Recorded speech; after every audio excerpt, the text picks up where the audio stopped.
Bienvenidos a la Noche Infinita. Antes de comenzar, cuéntanos en los comentarios desde dónde nos escuchas y qué temáticas te gustaría que exploremos en el futuro. Leemos cada mensaje con atención y siempre tomamos en cuenta sus sugerencias para los próximos relatos. Sin nada más que decir, comencemos. Lo primero que pensé cuando vi el letrero fue que no podía estar peor colocado. Motel Paraíso, en letras rojas neón, titilando como si el mismísimo infierno lo alimentara. Estaba sobre la carretera libre entre Cuernavaca y Alpuyeca, rodeado de monte, sin más alumbrado que la luz que escapaba de sus habitaciones y un Oxxo olvidado cruzando la carretera. Nada más. Era la primera vez que iba a un lugar así con Sandra. Teníamos poco más de 3 meses viéndonos a escondidas. Yo estaba casado, ella también. Nunca planeamos enamorarnos, pero ya sabes cómo es. Una mirada más larga de lo normal, un mensaje que no debiste contestar, y cuando menos te das cuenta estás tocando la puerta de una habitación rentada por horas.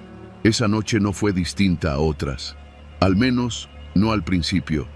Llegamos a eso de las 9:30, después de vernos en un restaurante cerca de Tres Marías. Ella venía callada en el coche. Yo pensé que estaba molesta, o quizá dudando de todo esto. Le pregunté si quería que nos regresáramos, pero no respondió. Solo negó con la cabeza y señaló el portón oxidado del motel. El tipo de la recepción apenas levantó la vista cuando bajé la ventana del coche. Me dio una tarjeta roja de plástico sin decir palabra, solo marcó con un plumón el número 12. Luego levantó la pluma de acceso y nos dejó pasar. El cuarto estaba hasta el fondo, el último del pasillo. Una construcción de un solo piso, con paredes de cemento pintadas de rosa sucio. En la fachada del cuarto 12 había grafitis viejos, casi borrados, y la puerta metálica del garage estaba abollada como si alguien la hubiera golpeado con furia. ¿Estás segura?, le pregunté otra vez mientras apagaba el motor. Sandra no dijo nada, simplemente bajó del coche y entró al cuarto. La seguí, cerrando tras de mí. El cuarto era feo.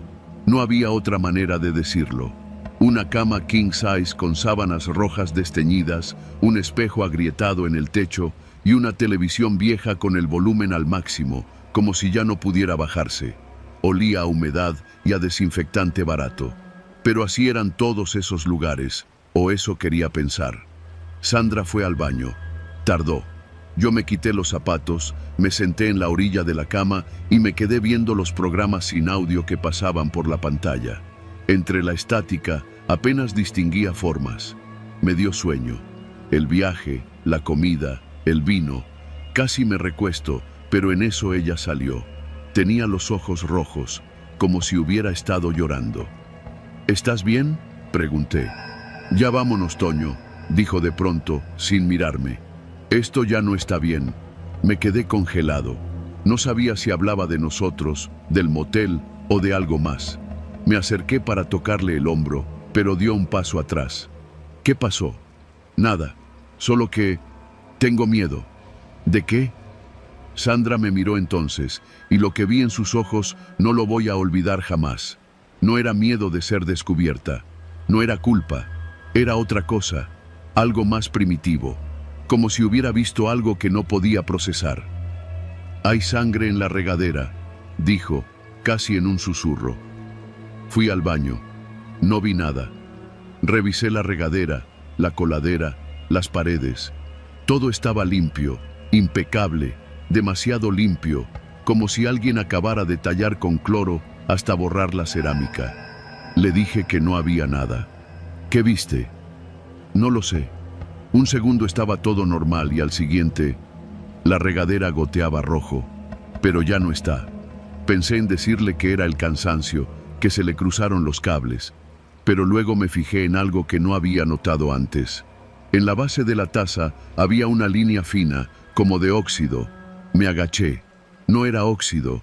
Era una línea de sangre seca, muy delgada, como si hubieran trapeado mal. No dije nada. Me levanté y regresé a la habitación. Sandra estaba parada frente al espejo del techo, viéndose, pero no se veía a ella. Se veía a sí misma como si fuera otra persona. como si se estuviera despidiendo. ¿Qué está pasando?, pregunté. Me tengo que ir. No puedo estar aquí, Toño. Algo está mal, muy mal. Y sin decir más, salió. Se subió al coche. Yo corrí tras ella. La detuve justo antes de que encendiera el motor. Dame la llave. Yo te llevo. Solo déjame pagar y nos vamos. Ella no respondió. Asintió. Corrí a la administración. El mismo tipo de la recepción estaba viendo su celular sin levantar la vista. Saqué un billete de 500 y lo dejé sobre el mostrador. Él apenas lo volteó a ver, lo tomó y murmuró. ¿El cuarto 12? Sí. Ese cuarto ya no debería usarse. Me detuve. ¿Cómo? Lo cerraron el año pasado. Una pareja. El tipo salió a pagar, ella nunca salió. Se quitó la vida en la regadera. Desde entonces ese cuarto lo mantenían cerrado. No sé por qué te lo dieron. Sentí que se me helaba el cuerpo. El tipo se levantó, caminó hacia una caja oxidada, sacó un folder y me lo mostró. Era un archivo viejo, con una foto en blanco y negro de una mujer. Pelo largo, ojos grandes. Sandra. ¿Quién es? La mujer del cuarto 12, dijo el tipo, con una voz hueca. Ella, la que murió. No, eso no puede ser. Sandra está allá afuera, en el coche. No, joven. Usted llegó solo. Lo vi desde que entró y se va solo, como todos los que escogen ese cuarto. Salí corriendo. La cabeza me daba vueltas. Abrí la puerta del coche. Estaba vacío. No había nadie. No había rastro de Sandra. Ni su bolsa, ni su abrigo, ni siquiera su perfume. El asiento del copiloto estaba cubierto de polvo, como si no hubiera sido usado en meses. Me senté. Miré el volante. Las manos me temblaban. Pensé en llamar a alguien, pero no sabía qué decir. ¿Que la mujer con la que había estado durante meses quizá nunca existió? ¿Que estuve viniendo solo todo este tiempo? ¿Que las fotos, los mensajes, las llamadas, podrían haber sido solo cosas en mi cabeza? Respiré hondo. Encendí el coche. Salí del Paraíso Motel sin mirar atrás. Crucé la carretera hacia el Oxxo y me compré una botella de agua. La cajera me saludó como si me conociera. ¿Otra vez solo, don Toño? La miré. ¿Cómo dices? Siempre viene solo. Cada martes, cada jueves. Siempre pregunta por el cuarto 12. Me fui sin responder. Ya no volví al motel. Vendí el coche. Cambié de ciudad. Corté toda relación con mi vida anterior. Pero a veces, muy de noche, me despierto empapado en sudor, con el sonido de la regadera goteando. Y sé que en algún lugar, en un cuarto abandonado de carretera, Sandra sigue esperándome. O lo que sea que era Sandra.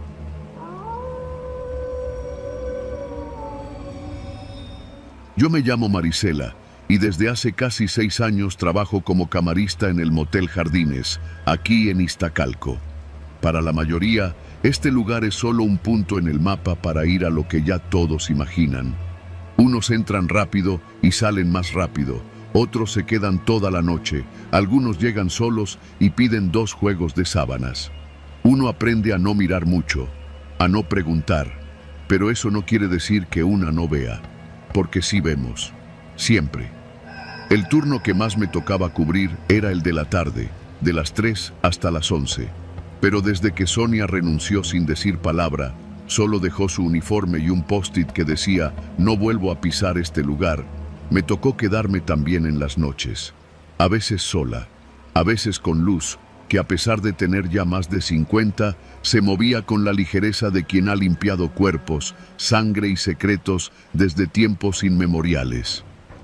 Te vas a acostumbrar al olor, me dijo una noche, mientras tallábamos una mancha seca y vieja en una de las colchas.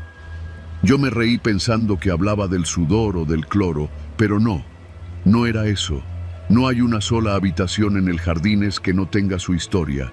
Una vez encontramos un billete de 500 pesos doblado en 4 bajo una almohada. Era falso. Otra vez un hombre dejó olvidado un rosario y una navaja. Pero la habitación número 14, esa es otra cosa. No sé si sea casualidad, pero casi siempre que pasa algo raro, es ahí. Esa noche llegué como siempre, saludé al recepcionista, un chavo nuevo que apenas duró 3 días. y pasé a checar mi carrito de limpieza. Revisé el inventario: cloro, bolsas negras, trapos, pinol, un paquete nuevo de guantes. Nada fuera de lo normal. La habitación número 14 había quedado libre hacía media hora. El cliente había pagado en efectivo y no pidió factura, como casi todos. Desde que llegué, olía fuerte, como si el cloro se hubiera metido en la nariz y no saliera. En los pasillos se siente diferente cuando algo no está bien. El silencio pesa, las paredes sudan, y ese día el silencio se sentía denso, como si se hubiera estancado en los muros. Toqué la puerta antes de entrar, no por costumbre, sino porque aprendí, a la mala, que siempre es mejor asegurarse de que nadie se quedó dormido.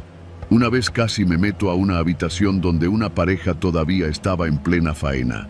Desde entonces, toco, espero y luego abro. La número 14 siempre tiene algo. Esta vez, lo primero que noté fue el olor, más intenso que nunca. A cloro sí, pero también a metal, a ropa mojada guardada por semanas. Revisé rápido la cama, las sábanas revueltas, manchadas como si alguien hubiera sudado puro miedo. Literalmente, tenían ese olor agrio que se impregna y no se va. Me puse los guantes y comencé a desvestir la cama. Al levantar la colcha, noté que la funda de una de las almohadas tenía una mancha circular, como de saliva mezclada con algo más. No era sangre, no del todo, pero tampoco era algo normal. Abrí la ventana, necesitaba aire, y fue entonces que lo vi. Del otro lado del patio, porque las habitaciones están construidas en forma de U, vi a una mujer parada, completamente quieta, en la ventana de la número 8. No se movía, no parpadeaba, solo miraba hacia donde yo estaba. Pensé en saludar, o mínimo hacer una seña, pero algo en su postura me detuvo. Me dije que seguro era una cliente que estaba fumando, pero no traía cigarro, ni se movía, solo observaba. Volví al trabajo, fui al baño a recoger las toallas, que estaban hechas bola en el piso. Una de ellas estaba húmeda y al levantarla, un bicho, una cucaracha creo, salió corriendo. Normal. En este motel todo lo que camina en la oscuridad encuentra hogar. Lo raro fue cuando intenté abrir el closet. La puerta no cedía. Estaba atorada. Le di un par de jalones hasta que sentí que se destrabó con un clic, pero no se abrió sola, como si algo estuviera sosteniéndola desde adentro. Jalé con más fuerza, y entonces se abrió. No había nada, solo una bolsa negra, de esas grandes, arrugada y pegada al fondo. Me acerqué con cuidado, la toqué con el palo del trapeador, sonó hueca, nada vivo, nada fresco, pero cuando me incliné para recogerla, sentí algo frío muy cerca de mi cuello. No era una corriente de aire, era algo más, preciso, como si alguien se hubiera acercado detrás de mí sin hacer ruido. Me levanté de golpe, giré, nadie, solo el cuarto, las paredes, la mancha en la almohada y el olor que se había vuelto más fuerte. Salí rápido, cerré con seguro y me quedé en el pasillo, respirando. Miré hacia la número 8, vacía. La ventana estaba cerrada, sin luz, nadie en la habitación. Fui con luz. ¿Tú la limpiaste?, le pregunté, señalando la número 8. Ella me miró raro, con los ojos entrecerrados. Esa no se ha usado desde el viernes, me dijo. Era lunes. Vi a una mujer parada en la ventana. Luz negó con la cabeza.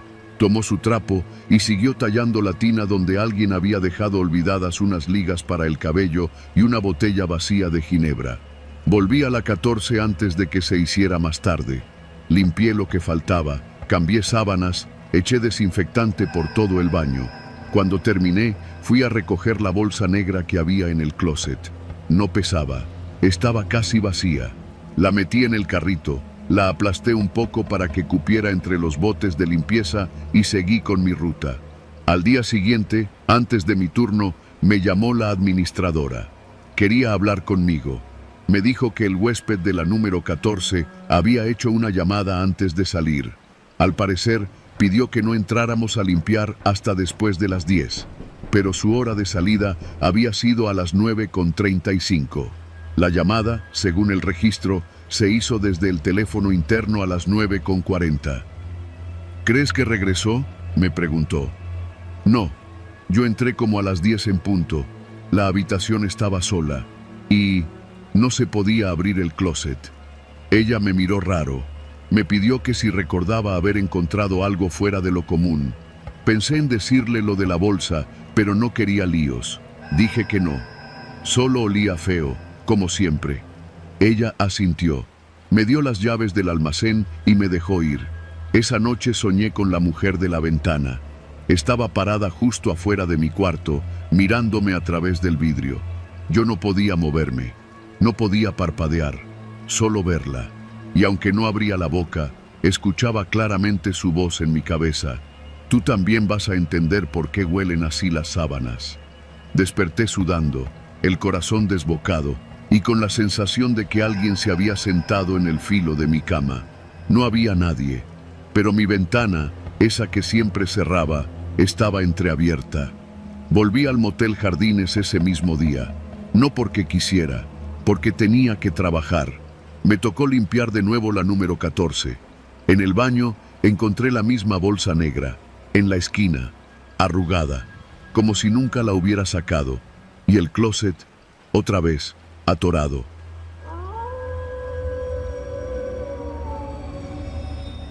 A veces pienso que si hubiera dicho que no aquella noche, si simplemente le hubiera pedido a esa chava que buscara otro taxi, mi vida seguiría igual. Pero el trabajo es el trabajo, y en esta ciudad no se puede andar rechazando pasajes porque sí. Yo soy de esos taxistas que trabajan de noche porque el tráfico baja y los viajes son más largos, más jugosos. Vivo en la delegación Iztapalapa, pero suelo moverme por toda la ciudad. Esa noche eran pasadas las 11 cuando me tocó el viaje más extraño que he hecho en mis 33 años al volante. Estaba estacionado en un paradero improvisado cerca del Metro Constitución, tomando un café de termo, cuando me llegó el llamado por radio. Una muchacha necesitaba un taxi en la esquina de Ermita y Periférico. Pregunté si era un viaje largo y el despachador me dijo que la chava quería ir al Motel La Luna, que quedaba por allá, rumbo a Tláhuac. No era una zona donde me gustara andar, pero la paga era buena y no tenía otro pasaje en puerta. Acepté. Al llegar a la esquina, vi a la chica, morena clara, cabello lacio y largo, jeans rotos y una sudadera negra. No parecía mayor de 20 años. Llevaba una mochila pequeña colgada al hombro. Se subió rápido al asiento trasero sin mirarme a los ojos. ¿A dónde vas?, pregunté. Motel La Luna, por favor, dijo con voz bajita, casi sin abrir la boca. ¿Estás segura?, quise confirmar.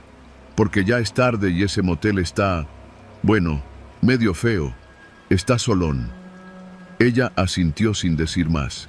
No llevaba prisa, no preguntó cuánto le iba a cobrar, ni dijo una palabra durante todo el trayecto.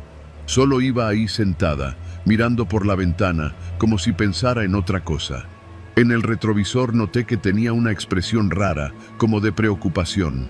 Le pregunté si estaba bien y solo me dijo, sí, gracias. Tomé Periférico y avancé por las calles oscuras.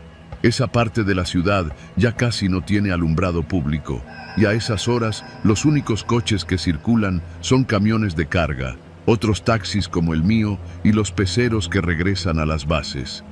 El Motel La Luna es uno de esos lugares viejos con fachada de tabique rojo y una entrada amplia para autos. Tiene un letrero de neón morado que parpadea a medias, y aunque lo han querido pintar varias veces, siempre tiene el mismo aspecto sucio y descuidado. Cuando llegamos, le pregunté si quería que la esperara. Ella negó con la cabeza y bajó rápido. Caminó hacia la entrada y la vi perderse detrás de la reja metálica. No le di más vueltas. Cobré el viaje, arranqué el taxi y regresé por donde había venido. Pensé en seguir trabajando, pero el cansancio me ganó y decidí buscar un tamalito en la esquina de Taxqueña antes de regresar a casa. Me estacioné en una gasolinera, me serví otro café y encendí la radio. Estaban dando las noticias de la noche y fue ahí cuando todo cambió. Una joven de aproximadamente 20 años fue reportada como desaparecida el día de hoy, después de salir de su domicilio en la colonia San Andrés Tomatlán. La última vez que se le vio fue cerca del Metro Ermita, alrededor de las 11 de la noche. Su nombre es Mariela Soto Vargas. Me atraganté con el café. «Repite eso», dije en voz baja, como si alguien me escuchara. Y entonces lo dijeron de nuevo. Nombre completo, edad, vestimenta y una foto. La reconocí al instante. Era ella, la misma chava que había subido a mi taxi menos de una hora antes.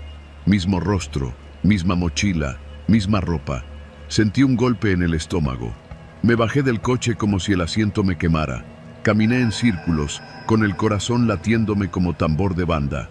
Volví a subirme, tomé el celular y marqué a la línea de denuncia anónima. Me pidieron detalles, di todo, el lugar donde la recogí, la hora, hacia dónde la llevé, el nombre del motel. Me dijeron que una patrulla se acercaría al lugar. Colgué, pero no pude irme. Me quedé en la gasolinera mirando la calle como si esperara que ella reapareciera. A lo mejor entró y luego salió, me decía. A lo mejor me está confundiendo, no era ella. Pero sabía que sí. Su imagen seguía ahí, grabada en mi mente. Esa mirada perdida, esa voz bajita. Al día siguiente, no pude evitar regresar al motel. Llegué de día, me estacioné en la calle de al lado y observé. Lo mismo de siempre. Un portón que se abre y se cierra, coches entrando y saliendo, nadie mira a nadie. Me acerqué a la caseta y le pregunté al encargado si no había visto a una chava con esas características. «Aquí viene mucha gente, jefe», dijo sin mirarme. «No nos metemos». «Pero es que yo la traje anoche. Escuché que está desaparecida». El tipo me miró con algo de recelo, como si pensara que yo era policía. «Yo no vi nada. Pregúntele a los de las cámaras si es que todavía sirven». Me alejé. En el fondo sabía que no iban a decirme nada. No era la primera vez que pasaba algo así por esa zona. Una parte de mí quería olvidarlo, hacer como que nunca la vi, seguir con mi vida. Pero no pude. Esa noche soñé con ella, no como una aparición o cosa rara. Soñé que volvía a subirse a mi taxi, pero esta vez sí hablaba. Me decía su nombre completo, me pedía que no la dejara ahí, que me regresara. Me desperté empapado de sudor. Pasaron 3 días. Nada en las noticias. La sección de desaparecidos ya tenía otra foto distinta. Entonces supe que la policía no había encontrado nada. Mariela Soto Vargas seguía sin aparecer. Comencé a hablar del caso con otros taxistas. Uno me dijo que por esa zona ya habían desaparecido otras muchachas. Otra historia me la contó un compañero, que había moteles donde las cámaras no servían y los encargados estaban comprados, que algunas chicas eran llevadas ahí para no salir jamás. Fui a la fiscalía. Di mi declaración completa. Me hicieron preguntas de rutina y luego me dejaron ir. Nunca me volvieron a contactar, como si fuera un dato más en una carpeta que nadie iba a leer. A veces, mientras conduzco por esas calles oscuras, me pregunto si ella supo lo que le iba a pasar, si en su silencio había miedo o resignación. Me duele pensar que yo fui la última persona que la vio, el último en tener la oportunidad de hacer algo. He aprendido a vivir con eso, con esa pregunta sin respuesta. No dejé el taxi, pero ya no recojo pasajes por esa zona. Cuando una muchacha me pide que la lleve a un motel a esas horas, le invento que el coche está fallando, que ya me voy a casa, que no puedo, porque no quiero ser parte de otra historia como la de Mariela. Porque aunque la ciudad siga igual, con sus luces apagadas, con su gente que va y viene sin mirar a nadie, yo no olvido esa noche, ni esa cara, ni ese silencio.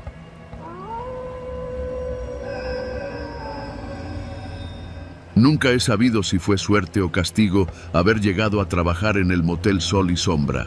Tenía 23 años y acababa de llegar a Guadalajara desde un pueblo de Veracruz con la mochila medio vacía y la desesperación a tope. Buscaba algo temporal, nada más para sacar para la renta y la comida. Un amigo me habló del puesto de recepcionista nocturno en ese motel. No te piden experiencia, solo discreción, me dijo. No pregunté más. Me presenté una noche de miércoles y al día siguiente ya estaba firmando el contrato. El motel estaba sobre una lateral de la carretera a Nogales, un tramo medio olvidado entre el periférico y el Cerro del Tesoro. A simple vista no tenía nada especial. Una fachada grisácea, sin letrero luminoso, con rejas oxidadas y palmeras secas. Desde la calle no se veía gran cosa, salvo la caseta de entrada y una rampa que bajaba a los cuartos con cochera. 14 habitaciones, todas con portón. Desde el primer día me dijeron que no preguntara nombres. Los clientes pagaban al llegar, se les daba el control remoto del portón y una hoja con las claves del wifi y el menú del servicio a cuarto. Nadie firmaba nada. La regla era clara: no hagas preguntas, solo cobra y apunta la hora. Lo que nunca imaginé es que también tendría que anotar otras cosas. El gerente era un tipo chaparro y siempre sudoroso que todos llamaban Don Félix. Usaba camisas guayabera, olía a menta rancia y tenía un lunar enorme junto al ojo izquierdo. Desde el primer día me dijo que no usábamos computadora, que todo se anotaba en la libreta. Era una libreta negra, de pasta dura, como las que usaban los contadores de antes.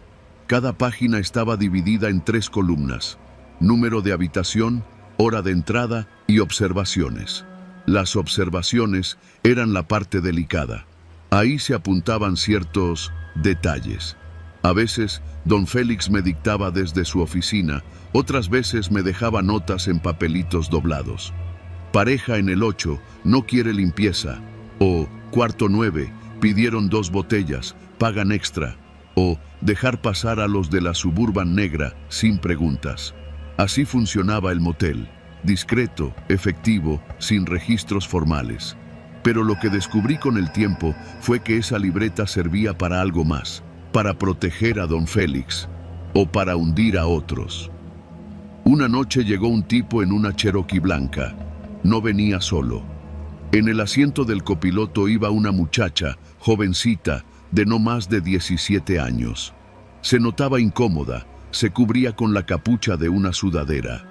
El tipo pidió el cuarto 10, pagó en efectivo y dijo: «Anótame con Félix, ya sabe». Llamé al gerente y me confirmó: «Sí, déjalo pasar, solo apunta la hora». Pero algo me molestó. Había algo en la mirada de la chica, como si quisiera gritar y no pudiera. Quise decir algo, pero el tipo me clavó una mirada tan seca, tan acostumbrada a no recibir resistencia, que me congelé. Esa madrugada, cerca de las 4, la pareja se fue. La chica iba pálida.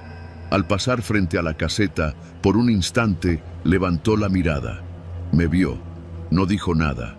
Y yo tampoco. Esa fue la primera vez que me sentí sucio. Pero no la última.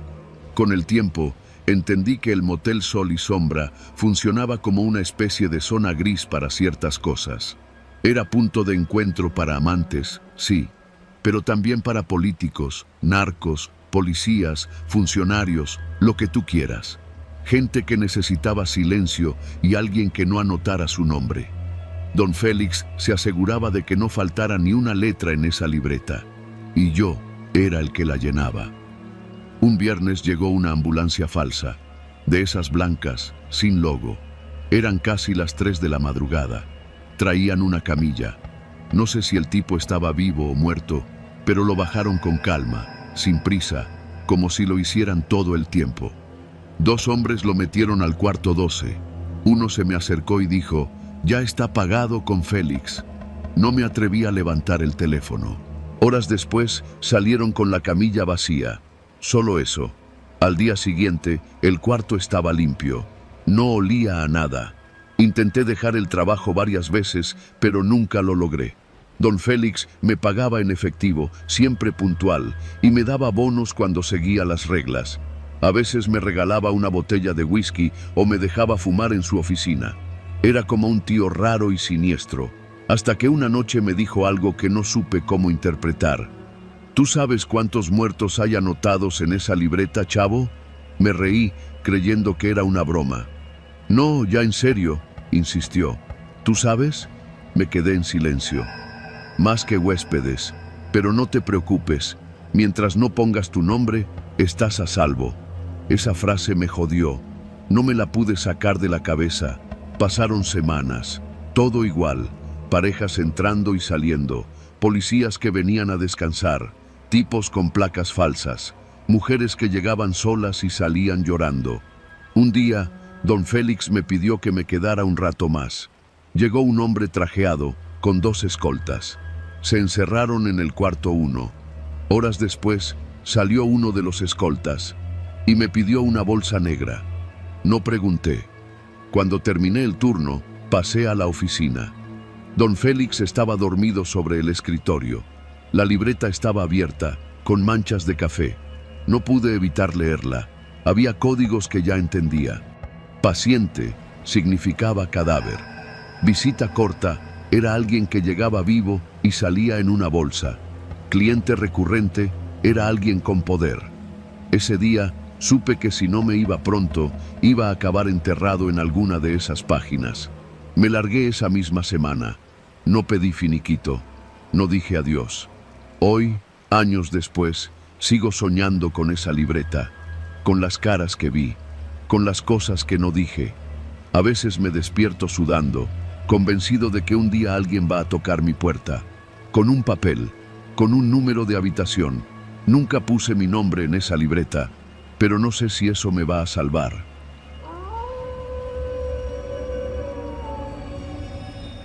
El nombre de este lugar es Estrella Roja, un motel de esos de lujo, con fachada discreta, recepción silenciosa, puertas electrónicas que se abren desde un panel y habitaciones con pantallas más grandes que la de mi sala.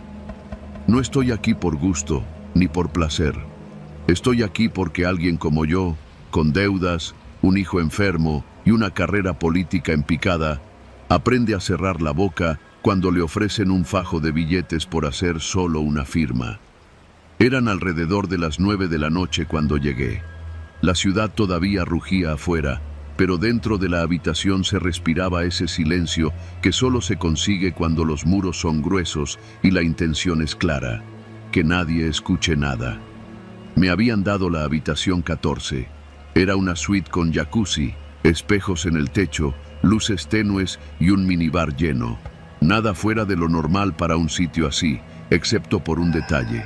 Sobre la cama había una carpeta manila con papeles que todavía no firmaba, una pluma negra de esas finas que jamás habría comprado por cuenta propia, y una mujer recostada, en ropa interior, maquillada como para un comercial de perfume caro. La conocía de vista, se hacía llamar Renata. «Buenas noches, licenciado», dijo, con una voz que parecía untada de miel. Yo asentí apenas, sin devolver el saludo. Me sentía como un idiota en ese lugar, como un animal viejo que sabía que lo llevaban al matadero y no podía hacer nada.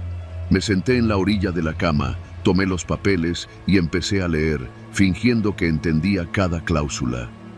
Renata se levantó, caminó hasta el minibar, sacó una botella de whisky que no bajaba de los 2,000 pesos y sirvió 2 vasos.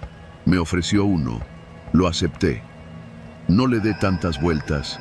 No hay letra chiquita, me dijo, sonriendo. Firmar un contrato sobre la espalda desnuda de una mujer parecía el tipo de cosa que hacían los ricos para convencerse de que todavía podían controlar algo en su vida. Yo no era rico. Yo era un exdiputado local al que ya nadie quería invitar ni a desayunar. Tomé la pluma. Renata se acostó boca abajo, dejando al descubierto su espalda perfecta. La carpeta se apoyó sobre ella como si fuera un atril humano. Y yo, como si no me quedara otra salida, firmé. 1, 2, 3 hojas. Ella no se movía. Solo exhalaba despacio, como si disfrutara cada segundo del ritual.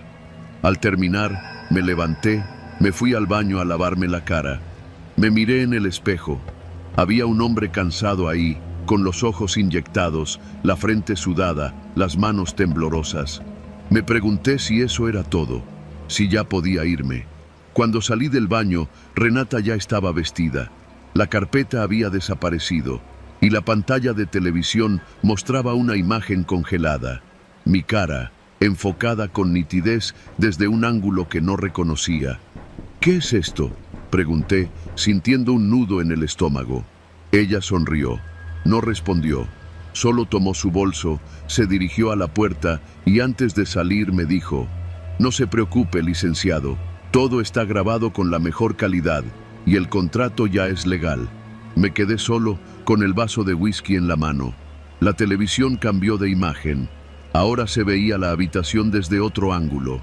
Ahí estaba yo, firmando sobre su espalda. Cámara en movimiento, micrófono activado. Caminé hasta la televisión. No encontré controles. La pantalla cambió otra vez. Un acercamiento a mi rostro mientras me inclinaba sobre el cuerpo de Renata. El sonido era claro, nítido. Cláusula 3. Acepto sin reservas, decía mi voz. Me senté, respiré hondo. Pensé en mi hijo, en los gastos médicos, en las llamadas sin responder de mis acreedores. Me sentí como una cucaracha y entonces golpearon la puerta. No eran golpes fuertes, solo 3, espaciados, como si alguien no tuviera prisa. Me acerqué, miré por la mirilla. No había nadie. Cuando abrí, encontré en el piso un sobre negro. Lo recogí. Dentro había una memoria USB, una hoja doblada en 4 partes y una tarjeta.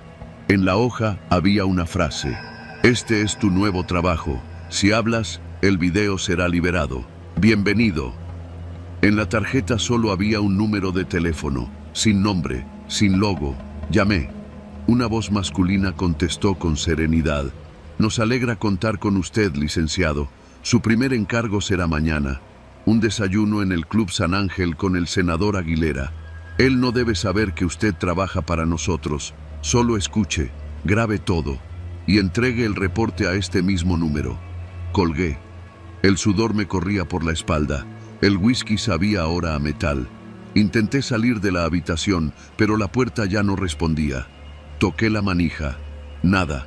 Llamé a recepción desde el teléfono del cuarto. Contestaron rápido. «Habitación 14. ¿Desea algo más?» «Sí, quiero salir». «Todavía no, señor. Tiene otra firma pendiente». La línea se cortó. Me di la vuelta. Sobre la cama había otra carpeta. No escuché la puerta abrirse, pero ahí estaba. Renata. De nuevo. Esta vez en otra postura. Esta vez con una sonrisa más amplia. «Vamos por la segunda parte», dijo, como si estuviéramos grabando una escena para adultos. Pero en sus ojos no había lujuria, solo una determinación que daba miedo. «¿Quién eres tú?» La pregunta correcta, licenciado, es «¿quiénes son ellos?». No respondió nada más. Esa noche no dormí. No podía. Cuando al fin la puerta se desbloqueó, el sol ya se filtraba por las cortinas. Afuera, la ciudad seguía su curso. Gente desayunando, automóviles pitando, la vida normal de quienes no cargan un video como ese. A partir de entonces, cada paso que daba estaba marcado por un mensaje. Cada persona que saludaba, cada reunión, cada conversación. Ya no tenía agenda propia, era una marioneta. Meses después, entendí que no era el único. En reuniones discretas, en estacionamientos de centros comerciales, en baños de restaurantes caros, me cruzaba con otros como yo, con los mismos ojos vacíos, con las mismas ojeras, todos atrapados por ese mismo video inicial, todos presos del motel Estrella Roja. Nunca vi el video publicado, nunca supe quién lo tenía. Solo aprendí que cada vez que intentaba salirme, aparecía otra carpeta, y otra firma, y otra Renata.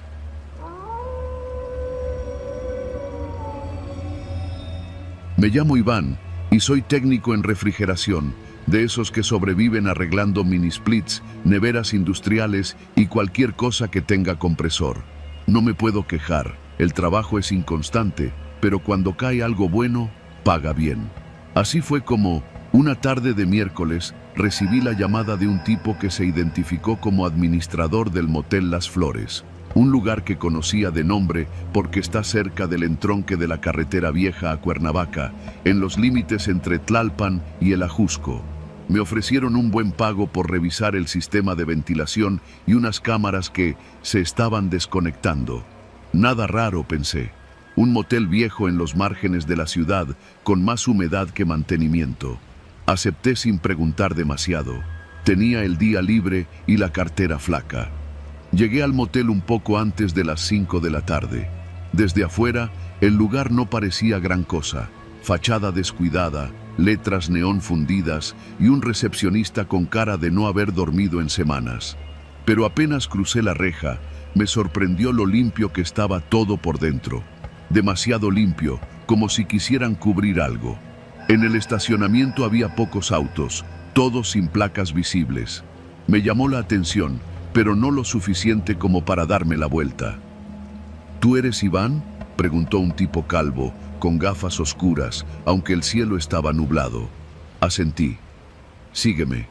La cámara del cuarto 11 se apaga sola y no sabemos por qué. Ya vino otro técnico y no quiso volver. El cuarto 11. Desde ese momento, algo me empezó a incomodar. No por miedo, sino por la forma en que lo dijo. No quiso volver. Caminamos por un pasillo largo. El motel tenía 2 niveles, con habitaciones que daban al estacionamiento techado, típico estilo de paso. Entramos al cuarto 11 y de inmediato el olor me golpeó. Mezcla de humedad vieja, perfume barato y algo más, algo metálico. La habitación estaba vacía. Cama king size, espejo en el techo, luz roja tenue y una cámara muy visible en la esquina opuesta, justo arriba de la televisión. No era discreta ni profesional, parecía más una webcam barata. Me acerqué. ¿Esa cámara la instalaron ustedes?, pregunté, revisando los cables. No, respondió el calvo. Ya estaba cuando compramos el motel. No sabemos quién la puso, pero la redireccionamos al sistema de vigilancia interno. ¿Y por qué no la quitan?, se encogió de hombros. Hay clientes que pagan extra por grabarse. Eso me sonó a pretexto. Conecté mi laptop al sistema para revisar la alimentación eléctrica de la cámara. Mientras lo hacía, vi que el software usaba una interfaz diferente a la estándar. No era comercial, era algo modificado, un servidor web con acceso remoto. ¿Quién tiene acceso a esto?, pregunté, tratando de sonar casual. Solo yo y el dueño, aunque la contraseña ya la tenía el técnico anterior. Dijo que no quería saber nada más del cuarto 11, que había visto algo raro en las grabaciones. ¿Qué clase de raro? No sé, no me quiso decir. Lo ignoré. Técnicos paranoicos hay muchos. Seguí trabajando hasta que di con lo extraño. La cámara no se apagaba. Se redirigía automáticamente a otro servidor externo. En resumen, alguien más estaba viendo las transmisiones en vivo, sin pasar por el sistema del motel. Lo supe porque mi laptop empezó a enviar paquetes de datos a una IP desconocida. Un servidor encriptado. Me sentí incómodo, muy incómodo. ¿Tienen más cámaras como esta?, el calvo dudó un segundo. Sí, en 6 habitaciones más. Pero solo esta da problemas. En ese momento decidí que necesitaba revisar más. Dije que el problema estaba en la caja de control y pedí revisar el cuarto de servidores. Me llevó a una bodega improvisada, mal ventilada, con racks polvorientos y un switch oxidado. Pero lo que me dejó helado fue lo que encontré en el disco duro. Grabaciones almacenadas localmente, decenas de carpetas, cada una con fechas y número de habitación. Entré a una carpeta al azar. Era del cuarto 9. El video mostraba a una pareja teniendo relaciones. El tipo tenía el rostro descubierto, ella no. Pero no fue eso lo que me perturbó. Fue que, a mitad del video, la mujer se levantaba de la cama y caminaba hacia la cámara, mirándola directamente. Se paró frente a ella por más de 2 minutos sin moverse. No pestañeaba, no hablaba, solo miraba fijamente. Cambié de carpeta, lo mismo. Diferentes personas, mismos patrones. Alguien, en algún momento, siempre miraba a la cámara con una fijeza anormal, como si supieran que había alguien del otro lado. Salí del cuarto de servidores con el estómago revuelto. ¿Tienen registro de los clientes?, pregunté. No, todos pagan en efectivo. No pedimos identificación. Ya sabes cómo funciona esto. Asentí. Y entonces hice lo que no debía. Volví al cuarto 11 y conecté mi laptop directamente a la cámara, saltándome el sistema del motel. El navegador me redirigió solo. Apareció una página en negro, sin logo, solo una lista de números de habitación. Todos los botones estaban activos. Cliqué el número 11. La imagen apareció en vivo, la habitación vacía, pero entonces vi algo moverse en la esquina inferior, un pie. Alguien estaba acostado justo fuera del campo de visión, en el suelo, junto a la cama. No se movía mucho, solo respiraba. Me quedé helado. ¿Quién está ahí?, pregunté, sin esperar respuesta. Apagué la cámara. No podía más. Empaqué mis cosas y le dije al calvo que el problema era interno, que necesitaban cambiar toda la instalación. Le inventé un presupuesto tan alto que supe que no me volverían a llamar. Antes de irme, sin embargo, pasé por la recepción. Había otra persona ahí, una mujer joven. Me miró raro. ¿Usted es el técnico?, asentí. ¿Es cierto que esas cámaras transmiten en vivo por internet? ¿Quién le dijo eso? Mi hermana se quedó aquí hace 2 semanas. Dice que vio una luz prendida en la cámara toda la noche, que sentía que la miraban. Desde entonces, ya no es la misma. Quise decirle algo, advertirle, pero me detuve. ¿Qué iba a lograr? Me fui. Esa noche, en casa, intenté olvidar lo que vi, pero la IP que rastreé seguía viva. Y por curiosidad, como un imbécil, me conecté una última vez. Ahora la habitación no estaba vacía. Había una mujer sentada en la cama, desnuda, de espaldas a la cámara. La imagen estaba nítida. El tiempo corría. Yo la observaba, hasta que, sin mover el cuerpo, giró la cabeza 180 grados, mirándome directo a los ojos a través de la pantalla. Cerré la laptop de golpe. La desconecté de internet. La tiré a la basura días después. No le conté a nadie. Pero cada vez que paso por la zona y veo el letrero medio apagado del motel Las Flores, sé que todavía está ahí, la cámara, transmitiendo para quien quiera pagar por mirar. Y si tú llegas a conectarte, ten cuidado, porque cuando mires, también te van a mirar de vuelta.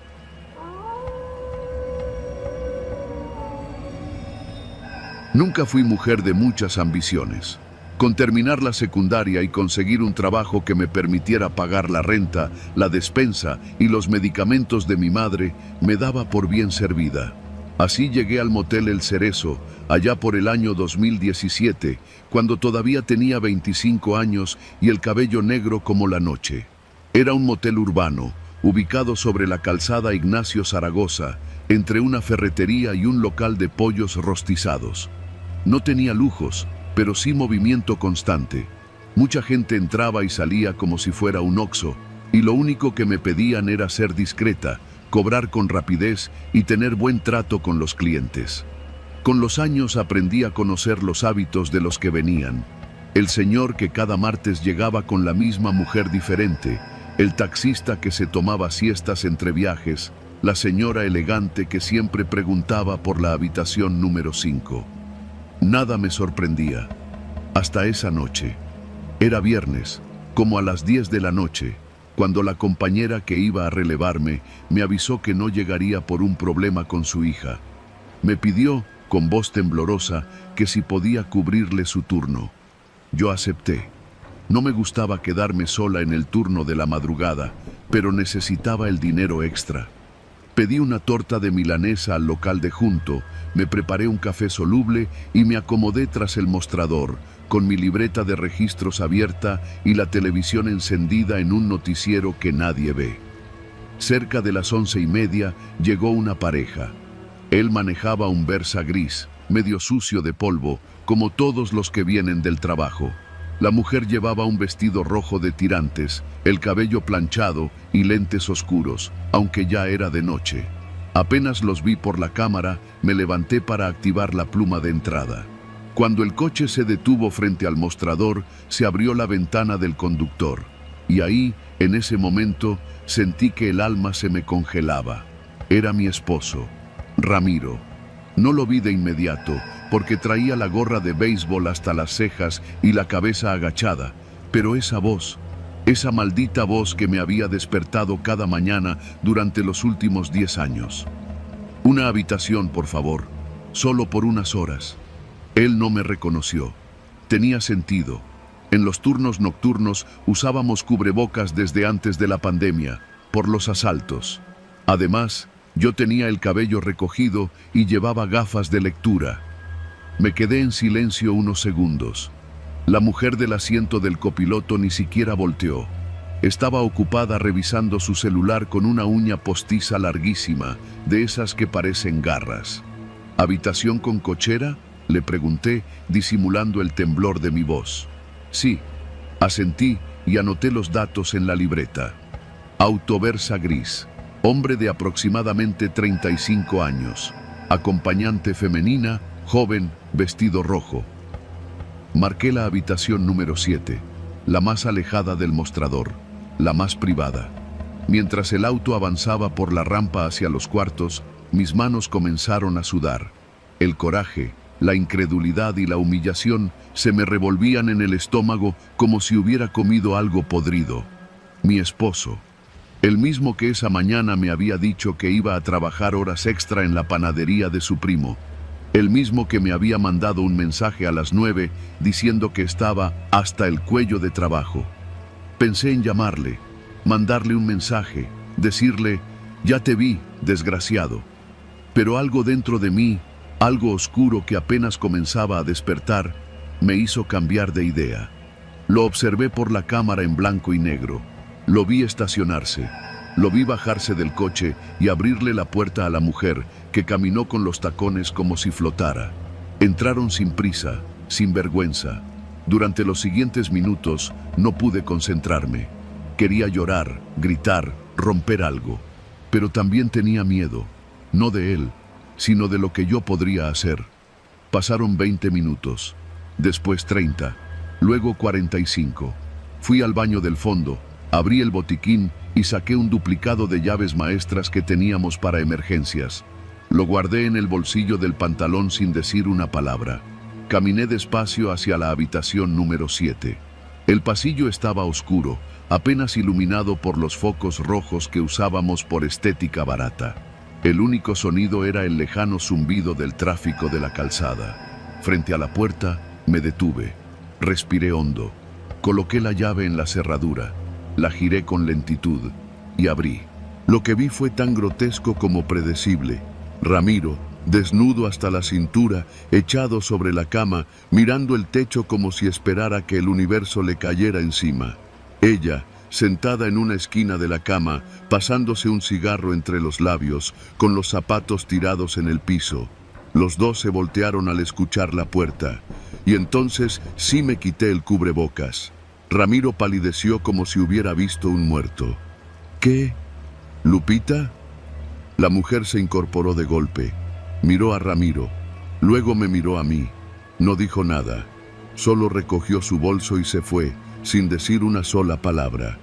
Como si supiera que no tenía lugar en esa escena, como si entendiera que había entrado en un campo minado. Ramiro quiso hablar, pero levanté la mano. No quería escucharlo. Lo miré con una mezcla de rabia, decepción y desprecio que él no supo cómo interpretar. Luego, cerré la puerta desde afuera, lo encerré y caminé de regreso al mostrador. Ese fue el principio. Durante las siguientes horas, Ramiro tocó, gritó, me suplicó desde el interior. Yo apagué la cámara de esa habitación, silencié el timbre, me senté en la silla del mostrador, abrí una Coca-Cola bien fría y esperé que amaneciera. A las 5:45 regresé a la habitación. Lo encontré dormido en la cama, cubierto con una toalla. Tenía el rostro hinchado y los ojos rojos. No había tenido el valor de escapar por la ventana. Lo desperté con un leve golpecito en la puerta. Hora de salida, le dije, sin emociones. Se levantó despacio, tomó su ropa. No me miró a los ojos. Cuando pasó frente a mí, antes de salir al coche, dijo apenas en un susurro, «Perdóname, Lupita». Y yo, sin levantar la voz, le respondí, «A partir de hoy, ya no me llames así. Mi nombre es Guadalupe, y tú ya no eres nada mío». Lo vi salir por la pluma sin mirar atrás. Después de eso, pedí que me cambiaran al turno diurno. Nadie me preguntó por qué. En el motel El Cerezo, todos aprendemos a no preguntar demasiado. Pero cada vez que llega un hombre con gorra y coche gris, no puedo evitar mirar dos veces. No por nostalgia, no por dolor, sino por el placer de recordar que ese día yo decidí no quedarme callada. Y eso, en una ciudad como esta, ya es una forma de venganza.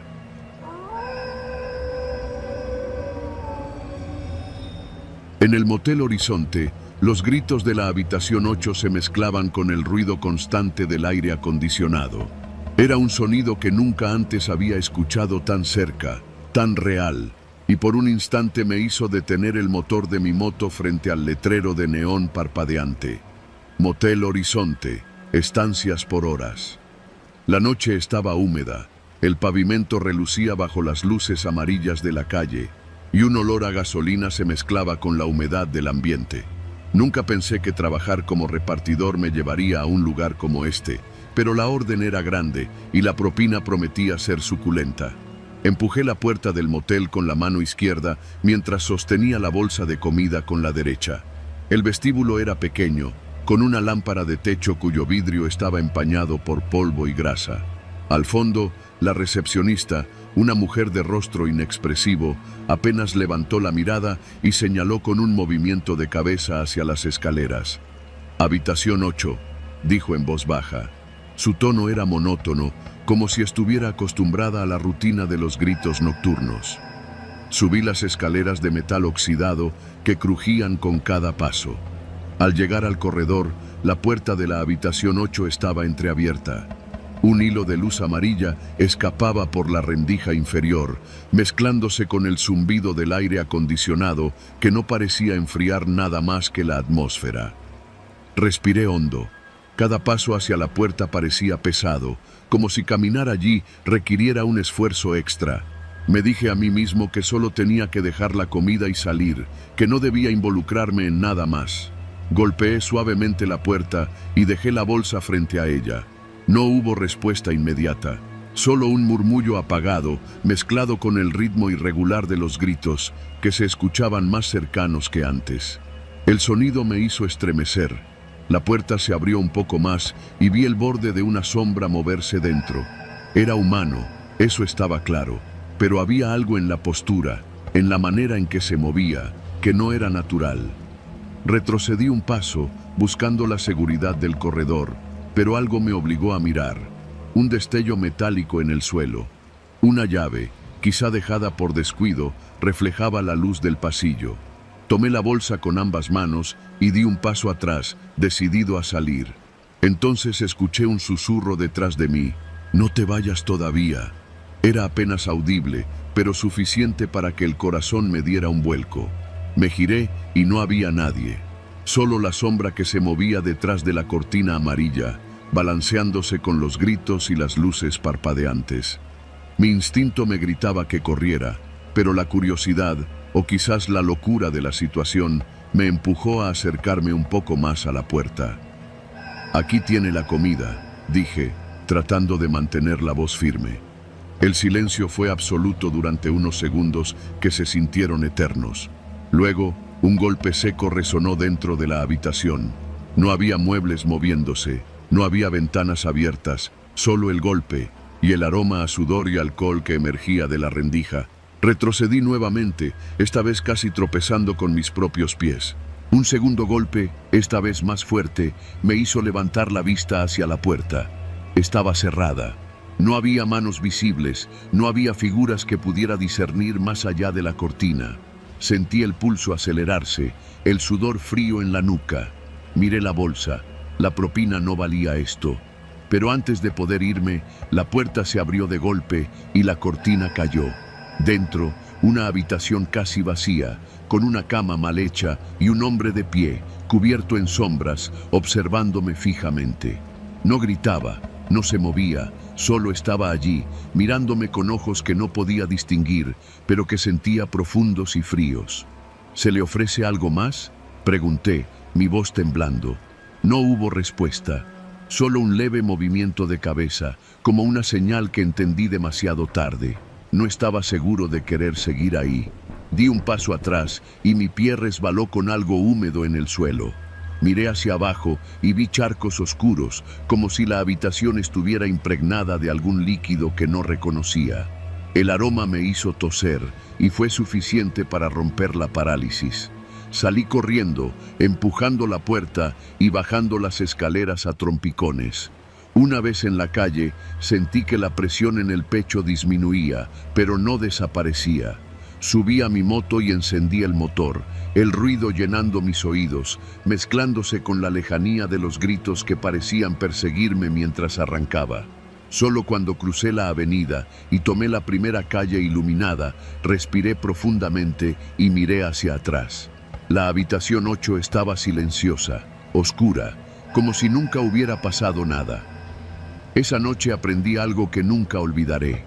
Hay lugares que funcionan con reglas propias, y aunque nadie te obligue a entrar, una vez dentro, tu instinto se vuelve tu único aliado.